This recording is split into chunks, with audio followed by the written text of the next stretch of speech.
Genesis chapter 37.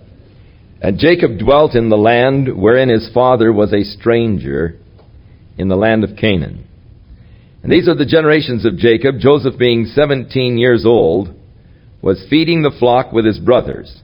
And the lad was with the sons of Bilhah and the sons of Zilpah, his father's wives. And Joseph brought unto his father their evil report. So there is now developing a strained relationship between Joseph and his brothers, because of Jacob and his love for Rachel. When Joseph was born, he almost became immediately a favored son kind of a status. And no doubt Jacob indicated his favoritism towards Joseph all the way along. And now Joseph is 17 years old. And he's out as all of the boys were engaged in the industry of shepherding. But his brothers had been goofing off, and Joseph is the tattletale. He comes and he tells his dad what his brothers are doing, which, of course, never endears you with your brothers. It's always hard to have a brother who's a narc. And so that's just thrown in there. The scripture, verse 2, is just sort of thrown in there, I think, to just give us a little bit of the insight why his brothers really began to resent him and hate him. He was Mr. Good Guy, and they were bad guys, and he was telling on them. And he was bringing their evil report to his dad. He was reporting on them to their dad.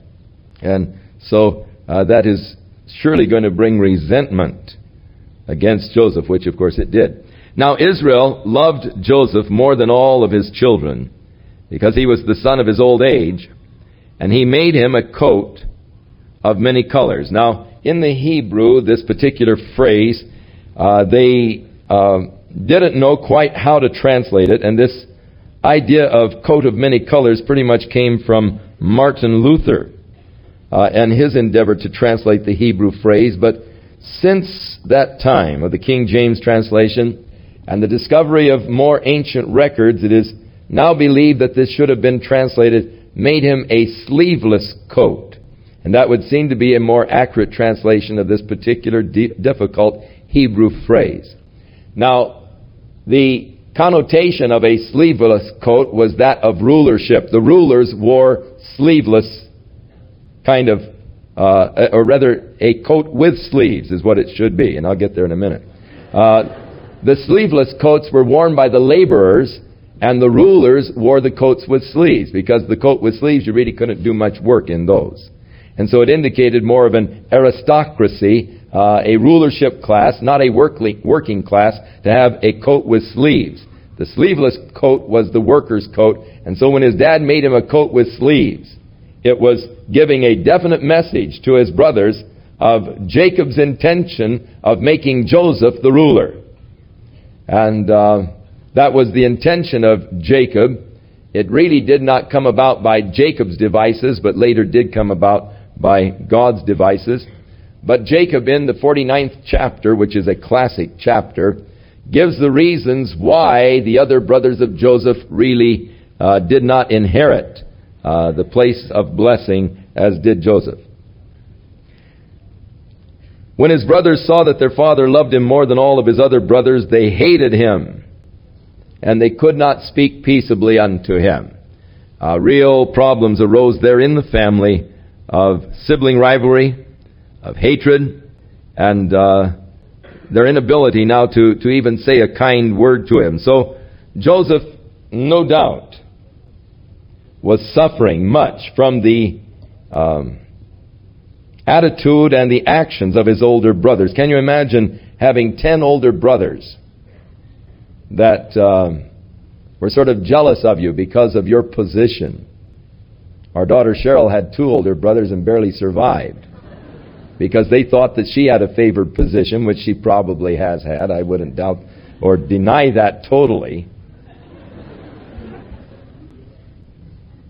But she suffered much at the hands of her brothers because of their supposed, at least, favored position that they thought that she had within the family, just because she rules it.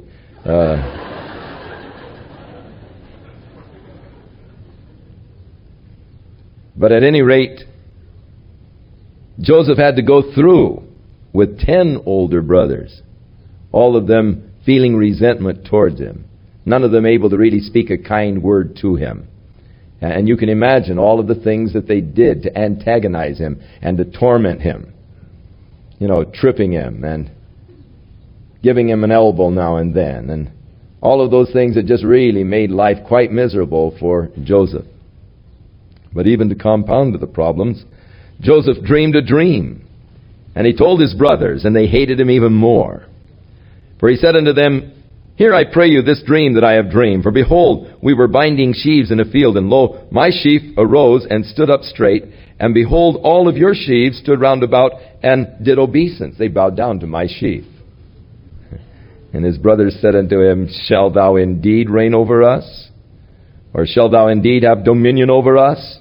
And they hated him yet more for his dreams and for his words. Very sharp contention there. He dreamed yet another dream. And he told his brothers and said, Behold, I've dreamed another dream. And behold, the sun and the moon and the 11 stars bowed down to me. And he told it to his father and to his brothers. And his father rebuked him and said unto him, What is this dream that you have dreamed? Shall I and thy mother and thy brothers indeed come to bow down ourselves to thee, to the earth? And his brothers envied him, but his father observed the saying. Jacob tucked it away in the back of his mind, probably wondering just what is going to happen. What significance is there to this?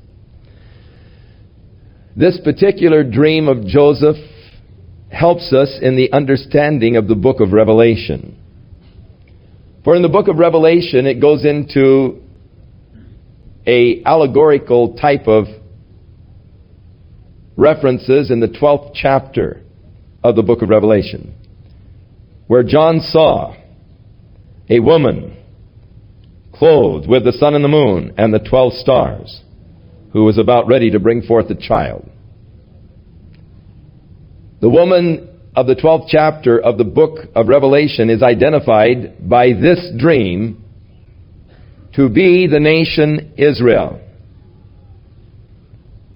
To try to give to the woman any other identity is to speculate only, and it's unscriptural speculation. There are many today who, in order to try to prove that the church is going to go through the Great Tribulation, identify the woman as the church. But there is no scriptural kind of foundation to try to make the woman the church, because nowhere is the church described as having the sun and the moon and the 12 stars surrounding it. And they make the man-child that comes forth from the woman sort of a super saints who are caught up during the midst of the Great Tribulation period. But that is surely a straining of the text and not a natural scriptural flowing. The woman of chapter 12, because of the identification, must be the nation Israel. And as I have pointed out in the book of Revelation, if the woman is the church, she's in serious trouble because she's pregnant and just about ready to have a child. And Paul speaks of the church as a chaste virgin, and he wanted to present the church as a chaste virgin unto Christ, certainly not as a pregnant mother. So it strains the interpretation of the church that much, trying to make the woman in Revelation the church. It strains it that much more. But here gives cause to identify, and surely the Bible is the best commentary on the Bible. And the Bible is an amazing commentary on the Bible. It's amazing how many of the things in Genesis are explained further in the Scriptures, or how even amplified further in the Scriptures. So the best commentary you can ever buy on the Bible is just the Bible itself. Comparing Scripture with Scripture. So his brothers went to feed their father's flock in Shechem. They probably figured, we're getting out of here. This nut with his dreams and all, and can't stand him. And we'll head for Shechem, which was about 67 miles away from where they were staying there in the area of Hebron. And Israel said to Joseph, "Do not your brethren feed the flock in Shechem? Come, and I will send thee unto them." And he said unto him, Here am I. And he said to him, Go, I pray thee, and see whether it is well with your brothers, and well with their flocks, and bring me word again. So he sent him out of the valley of Hebron, and he came to Shechem. And a certain man found him, and behold, he was wandering in the field. And the man asked him, saying, Who are you looking for? And he said, I'm looking for my brothers. Tell me, I pray thee, where are they feeding their flocks? And the man said, They are departed from here, for I heard them say, Let us go to Dothan. And Joseph went after his brothers, and found them in Dothan. And when they saw him afar off, even before he came near unto them, they conspired against him to slay him. And they said one to another, Hey, here comes the dreamer. So, surely Joseph nor his father had any idea that the brothers' hatred had grown to this extent. Else his father would have never sent him. And Joseph probably would have been reluctant in going. But coming to Dothan, or coming to Shechem and not finding them, he was just sort of roaming in the field. I would imagine that he was looking for evidences, probably trying to find a trail, looking for the footprints of the flocks and so forth, and just going back and forth through the field, trying to find the trail, trying to find out which direction they may have gone. And as he was just sort of wandering in the field, looking for evidences of where they might be, this man said, Who are you looking for? And he said, Do you happen to know where my brothers have gone with their flocks? And he said, Yeah, I heard one of them say they're going to Dothan. So he headed out 20 miles further north to Dothan. And so he's now almost 90 miles away from home. And his brothers, seeing him come, conspired together to kill him. They said, Come, now therefore, let us kill him. We'll cast him into a pit, and we'll say some evil beast must have devoured him. And we will see then what will become of his dreams, showing the deep resentment they had towards his dreams. The very idea that they would bow down to him will thwart, really, the plan of God. See what happens to God's plans after we kill him. Of course, there are many who see in Joseph a beautiful type of Jesus Christ. And Satan's endeavor to destroy Jesus to see what could become then of God's plans. And, of course, God's plans were fulfilled in the death of Christ. Ruben heard it, the oldest brother, and he delivered him out of the hands and said, Hey, let's not kill him. Ruben said unto them, Don't shed blood. Let's just throw him in this pit that is here in the wilderness. And don't lay any hand upon him, that he might rid him out of their hands to deliver him to his father again. Now, Ruben, being the oldest brother, would be then the one who would be most responsible. He would be the one that would be responsible to his dad for his youngest brother. And so, seeing that these guys were really serious in their intention to kill him, he felt that it was his responsibility to save him from their anger. And so he suggested an alternate plan. Don't kill him. Just throw him in the pit. Let him starve to death. And that way you don't get your hands bloody. And you won't have his blood on your hands. You just let him die there in the pit. And he was intending to come back around later and to let Joseph out of the pit and deliver him back safe to his father. Joseph would have been safe around his father. And it came to pass when Joseph was come to his brothers that they stripped Joseph out of his coat of many colors that was on him, even as they stripped Jesus of his robe and cast lots. And they took him and cast him into a pit. The pit was empty. There was no water in it. So it indicates that it was probably a cistern. Now, all over that land, they have dug these huge cisterns in the rock, which are water reservoirs. And some of them were dug in an area where there was a fracture in the rock, and they would not hold water. So here was a cistern. It was empty. They usually, all of them have very steep sides. And so they decided to dump Joseph in the cistern. And they sat down to eat bread. And they lifted up their eyes, and behold, a company of Ishmaelites came from Gilead with their camels, bearing spices and balm and myrrh, going to carry it down to Egypt. And Judah said to his brothers, What profit is it if we kill our brother and conceal his blood? Let's sell him to the Ishmaelites, and let not our hand be upon him, for he is our brother in our flesh. And his brothers were content. Now, whether or not it was Judah's desire to save his life or to make money is only a matter of speculation. But he is suggesting that they, again, not actually kill him. They could actually make some money off of him. What profit is it to kill him? Let's just sell him and we'll make money off of him. And how pure were Judah's motives or well-intentioned as far as Joseph is concerned is only speculation. We really don't know for sure. Then there passed by the Midianite merchantmen, and they drew and lifted up Joseph out of the pit, and sold Joseph to the Ishmaelites for 20 pieces of silver, and they brought Joseph into Egypt. And so he is rejected by his brethren and sold. Even, again, in the typology, as Christ was rejected by his brethren, and was sold for 30 pieces of silver by Judas Iscariot. Now at this point, Joseph was really crying and pleading with his brothers that they would have mercy on him and all. And his brothers just really turned a deaf ear unto his pleas. And later on, in the book of Genesis, it tells how that his brothers, when he was playing games with them in Egypt and putting pressure on them, said, this is really our fault. We didn't have mercy on our brother. In the 42nd chapter, verse 21.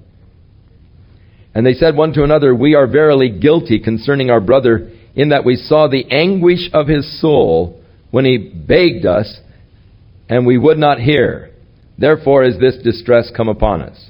And so, going just a little bit ahead in the story, when Joseph became the ruler in Egypt, and his brothers came down to buy grain, they did not recognize Joseph. Of course, some 20 years had transpired. Joseph was just 17 years old when his brothers sold him.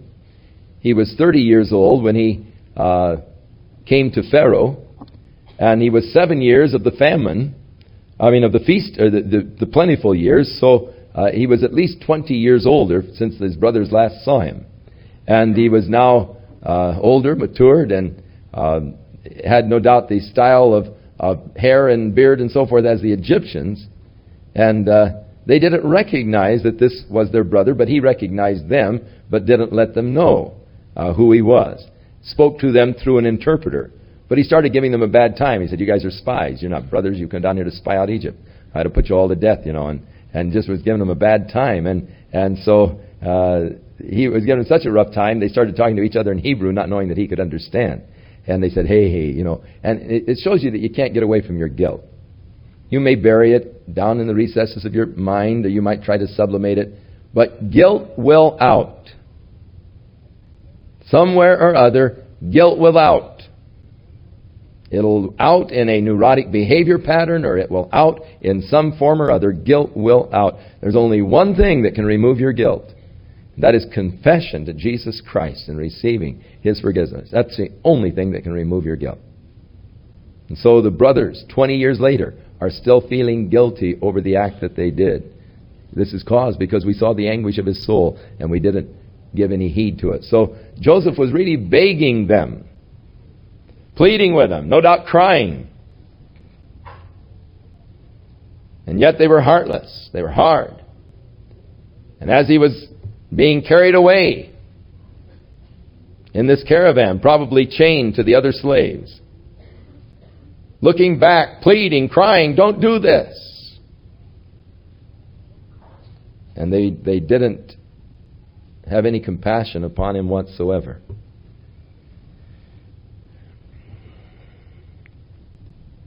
So later Ruben evidently had gone off someplace while the brothers conspired to sell him. Ruben came back to the pit and saw that it was empty. And he tore his clothes and he returned to the other brothers and he said, the child isn't in the pit and I don't know what I'm going to do. And they took Joseph's coat and killed a kid of the goats and dipped the coat in the blood. And they sent the coat with long sleeves and brought it to their father and said, we have found this coat. Do you know whether or not it is your son's coat? And he knew it, and he said, it is my son's coat. An evil beast hath devoured him. Joseph is without doubt torn in pieces. And Jacob tore his clothes and put on sackcloth and he mourned for his son for many days. And all of the sons and all of the daughters plural, so he had other daughters, only one is named, they rose up to comfort him, but he refused to be comforted. And he said, I will go down into the grave unto my son mourning. And thus the father wept for him. Jacob, the deceiver, deceiving his brother, or actually deceiving his father to get his brother's blessing, ends up being deceived. Deceived by his father-in-law Laban, and now deceived by his own sons. Notice the sons didn't say anything about it. They let the old man come to his own conclusions. They just brought him a bloody coat and said, do you recognize this? Which has happened to belong to your son. And they let their dad just jump to the conclusions that an animal must have killed his son. Joseph is no doubt torn in pieces. And they let him jump to that conclusion and then let him believe it. But they were deceiving him. And so again, he who deceived ends up being deceived. Now, the last verse seems to belong it just closes off this chapter, and then chapter 38 is just sort of a separate little story all on its own. The Midianites sold him into Egypt unto Potiphar, an officer. The word officer here in Hebrew literally is eunuch, a eunuch of Pharaoh's, and the captain of the guard. Now chapter 38 is just thrown in to give us a little bit of historic background concerning the ancestry of Jesus Christ. For even as marvelous a person as Joseph was, his was not to be the blessing of having the Messiah come through him. The Messiah was to come through the tribe of Judah, not the tribe of Joseph. And so, God, by his own election and choice, choosing the tribe of Judah that it might be by grace and not by works, shows us a little insight into Judah and the fact that the ancestry of Christ isn't really a pure kind of an ancestry. There are several insertions into the ancestry of Jesus that if we were choosing a family background for our own son, we probably wouldn't have chosen. But in order that he might be fully identified with each of us, God did not choose a perfect lineage to bring him from, but imperfect, in order that we might feel an identity. Now it came to pass at that time that Judah went down from his brothers, and he turned into a certain Adullamite, whose name was Hira. And Judah saw there a daughter of a certain Canaanite, whose name was Shua, and he took her and went in unto her. Now, customarily, if you wanted to get a wife, you'd have your father go ahead and arrange a dowry. You have a big ceremony and everything else. Judah didn't bother to go through all of this. He just went down, saw this gal Shua. She was probably a nice-looking girl, and he just decided that let's just go ahead and you be my wife. We'll just live together. And so he took her and went in unto her. And she conceived and bare a son and called his name Shelah. And he was at Chezib when she bare him. Now that's only about 8 miles from Hebron. Judah took a wife. She conceived, actually bore 3 sons, Onan, and finally Shelah. Now, the interesting thing is that Judah was to be the father or in the ancestry of Jesus Christ. But Shua wasn't evidently God's choice for his wife.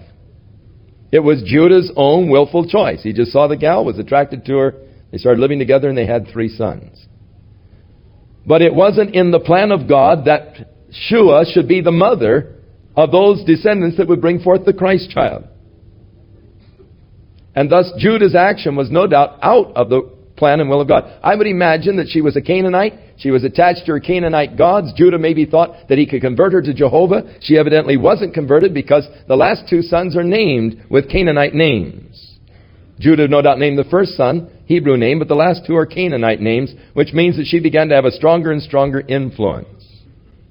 Now, Judah knew that from his seed there was to come one day the Messiah, and thus he went out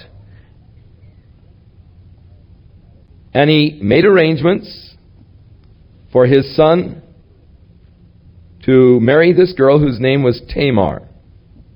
So he took a wife for his firstborn, whose name was Tamar.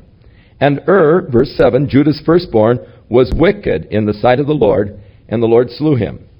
Now, it is interesting, it doesn't tell us what his wickedness is, nor does it tell us how God killed him. But God did not want this son, born of Shua, to be in the line of the Messiah. So before this son of Shua could have a child, because of his own wickedness, God killed him. Now, a part of the code in those days was that if your brother died before he had a son, then it was the obligation of the next oldest son to take that same woman as a wife, and the first son would be named after the dead brother. And this later became incorporated as a part of the Jewish law, but it was already the code in the earlier laws of Hammurabi and others. It is there as a part of the codes of the earlier laws. It was already an accepted practice and was later incorporated into the Mosaic law. And so Onan, the next brother in line, was to take Tamar as a wife and bear a son. And he went in unto Tamar. But it said he spilled his seed on the ground, and so God killed him. Now, there are those that would seek to use this particular text as a text against masturbation, but it is not at all for that reason that God slew Onan. It is interesting that the Bible really says nothing about that particular practice. Some use this for an argument against coitus interruptus, but again, it isn't that at all for which God slew him. The reason that God slew him was his failure to be obedient to the law that God had established of raising up a seed for the dead brother. It was a rebellion against that established law of God for which God slew him. Now, as far as these other two things, the Bible is completely silent. And where the Bible is silent on a subject, we must remain silent. And just take certain scriptures, such as Romans the 14th chapter, and let that be the criteria of judgment. Let every man be fully persuaded in his own mind. As far as birth control in the family's exercise of birth control, methods of birth control or something, that is something that each family must work out. The Bible doesn't actually cover or deal with these issues. Where the Bible doesn't deal specifically with the issues, then we just have to take where the Bible deals with the non-specified issues. And that is that each person has to be convinced in their own mind of what is right and what is wrong. And thus each couple must determine within themselves the method of birth control practices that they want to follow. I do think that God expects us to use wisdom as far as the size of our families. And I do not believe that God has intended that intercourse be strictly for the perpetuation of the human race between husband and wife, but to be a very pleasurable experience between husband and wife, an experience that draws them together. And in Hebrews we read that marriage is honorable among all men and the bed undefiled. And so Paul teaches in Corinthians that there should be a mutual understanding and arrangement between husband and wife as far as the frequency of their intimate relationships. But yet there should not be a prolonged withholding of one from the other, lest Satan would move in and use that prolonged time as an opportunity to tempt.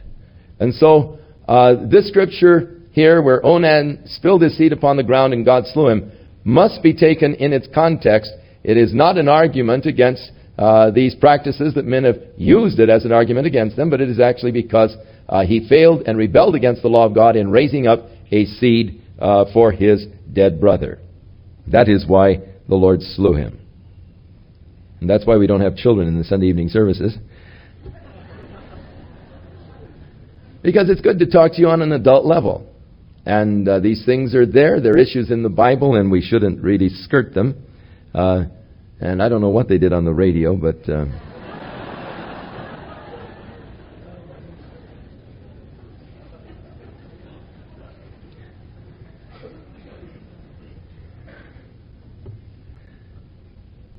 And the thing which he did, verse 10, displeased the Lord, wherefore the Lord slew him also. Then said Judah to Tamar his daughter-in-law, Remain a widow at your father's house, till Shelah my son be grown. For he said, Lest peradventure he die also, as his brothers did. And Tamar went and dwelt at her father's house. Now, Shelah was still a little young to get married. He was the youngest of the three brothers. But Judah, more than that, was fearful. Man, if two sons have died in a abortive marriage with this gal, he didn't want to lose all three sons. And so he says, you go home to your father's house and you dwell there. And he just sort of forgot her. Just sort of tried to put her out of sight, out of mind kind of thing. And just let her go. And now in the process of time, the daughter of Shua, Judah's wife, died. So this gal that he married, that really wasn't God's choice at all, died, and she must have been fairly young because Judah was only about 40 years old at this time. And so she must have been fairly young when she died. And Judah was comforted and went up to his sheep shearers. Now, it doesn't seem like he spent too much time mourning over her. I would imagine that the marriage turned into a pretty sad affair. It was not really God's purpose that Shua be in line with the Messiah. She was a Canaanite and no doubt never did convert, and began to exercise more and more influence upon the family. And the Lord has now removed her at an early age, and Judah was comforted. And then he headed out for the party of sheep shearing, because sheep shearing was always accompanied by big celebration and parties. It was just a fun time of the year, and they would gather together and shear the sheep, and then they'd have a big party. And so he went to Timnath, he and his friend Hira, the Adullamite. And it was told Tamar, saying, Behold, your father-in-law is going up to Timnath to shear his sheep. And so she put off her widow's garments. And she covered herself with a veil and wrapped herself and sat in an open place, which is by the way to Timnath, for she saw that Shelah was grown, and she was not given unto him to wife. Now, her father-in-law had not been treating her right. Shelah is now a man, and he's supposed to be her husband, but they haven't been back to claim her. And so she's going to start to take things in her own hand. In putting on the veil and sitting in this place, actually she is taking on the guise of a temple prostitute. Among the Canaanite women, it was very common to be a temple prostitute. And even married women were required to give a certain amount of time during their life to serve their God in this way. Because the fertility processes were worship in their primitive worships of God, their worship ceremonies of God. And so the women were required during times of their life to become temple prostitutes. They were giving their life, in a sense, to their God and the goddesses of fertility. And so she put on the garbs, the veil of a prostitute, and sat in the path on the way to Timnath. Now when Judah saw her, now it was maybe that she was hoping Shelah would see her, and then he was the one supposed to marry her anyhow, and she maybe was figuring to catch him, but instead the dad saw her, and of course his wife is now dead, and so he thought her to be a prostitute because she had veiled her face. And he turned in unto her by the way and said, I pray thee, let me come in to thee. For he did not know that she was his daughter-in-law. And she said, How much you give me? And he said, I'll send thee a kid from the flock. And she said, Will you give me a pledge till you send it? And he said, What pledge do you want? She said, I'll take your signet and your bracelets and the staff that is in your hand. And so he gave it to her, and he came in unto her, and she conceived by him. Now this business, what pledge shall I give thee? Interesting, the giving of a ring and a marriage actually comes back to this. The pledge, to show sincerity. The pledge was always the purpose to show, I've made a promise to you, and now to show you that my promise is sincere, I give you a pledge. And so the ring is a pledge to show the sincerity of the agreement or of the promise. It's a guarantee of the promise. And so that's the purpose of a ring in a wedding. It's a pledge by which you're guaranteeing the fact that you're going to keep that agreement, that covenant that has been verbally made. And so he went into her, she conceived, and she arose and went away, and she put the veil from her and put back on her garments of widowhood. And so Judah, embarrassed to come back himself, sent the kid by the hand of his friend the Adullamite to get his pledge back from the woman. But he could not find her. Then he asked the men of that place, saying, "Where's the prostitute that was sitting here by the side?" And they said, "There's no prostitute around this place." And so he returned to Judah, and he said, "I can't find her." And also the men of the place said that there wasn't any prostitute around there. And Judah said, "Well, let her keep it then. Let's not press it any further. I'm embarrassed about the whole scene. And so I at least sent the kid, and you haven't found her, so we did what we could." Now it came to pass about 3 months after that someone told Judah, "Tamar, your daughter-in-law, has played the harlot, and she's with child by whoredom." And Judah said, "Bring her out and we'll burn her."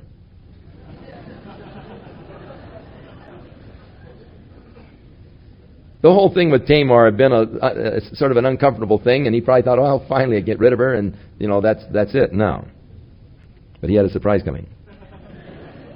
When she was brought forth, she sent to her father-in-law, saying, "By the man who owns these, I am with child." And she said, "Take a careful look, I pray thee. Do you recognize this signet, and these bracelets, and this staff?" And Judah acknowledged them and said, "She has been more righteous than I, because that I gave her not to Shelah my son." But he knew her not again. But it came to pass, in the time of her travail, that behold, twins were in her womb. And it came to pass, when she travailed, that one of them put his hand out, and the midwife took and bound upon his hand the scarlet thread, saying, "This came out first." And it came to pass, as he drew his hand back in, that behold, his brother came out. And she said, "How hast thou broken forth? This breach be upon thee." Therefore his name was called the breach, or breaking forth. And afterward came out his brother that had the scarlet thread upon his hand, and they called his name Zara. So twins were born. And again, it's interesting, the one seemed to be coming out of the womb and suddenly retracted his hand, and the other was born first, because the other was to be the one through which the line of Christ was to come. So Shua and her sons are out of the way as far as the line and genealogy to lead to Jesus Christ. And now the genealogy of Christ is going to come through Pharez, the son of Tamar. So God finally has things worked around now.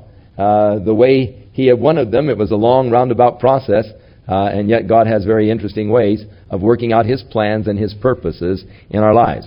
So, chapter 38 of Genesis, why was it put in the record? I don't know. But I'm sure that God had a purpose for putting it in the record. And perhaps one of the purposes is to show that Christ came from just common, ordinary, human, passionate people who are not at all perfect, in order that we might be able to better identify with Jesus Christ ourselves, because we are plain, ordinary, passionate people far from perfect.